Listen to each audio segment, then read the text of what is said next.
আজ মহা অষ্টমী। আমি রিমঝিম আপনাদের সকলকে জানাচ্ছি 7 ইউনিক টিমের পক্ষ থেকে অনেক অনেক শুভেচ্ছা, প্রীতি ও অভিনন্দন। কথিত আছে একবার ঋষি কাশ্যপের আশ্রমে ধ্যানমগ্ন গন্ধাবতীর রূপে মুগ্ধ হয়ে গন্ধাসুর তাকে প্রেমের প্রস্তাব দেন, কিন্তু তাতে গন্ধাবতীর ধ্যান না ভাঙায় গন্ধাসুর অধৈর্য হয়ে ঔদ্ধত্যের বশে তার চুলের মুঠি ধরে টেনে নিয়ে যাওয়ার চেষ্টা করে, কিন্তু তবুও তিনি না পারলেন গন্ধাবতীকে এক চুল সরাতে, না পারলেন তার ধ্যান ভাঙতে। সেই সময় নারীর এমন অপমান সহ্য করতে না পেরে যজ্ঞকুণ্ডের ধোঁয়া থেকে সৃষ্টি হয় এক সিংহ বাহিনী দেবী। গন্ধাবতী ধ্যান থেকে উঠে ওই দেবীকে বন্দনা করেন।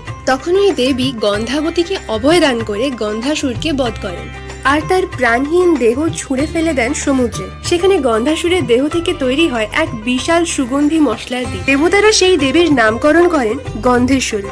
আজও বাঙালি গন্ধবণিক সম্প্রদায় বৈশাখ মাসের পূর্ণিমা তিথিতে এই দেবীর পূজা করে।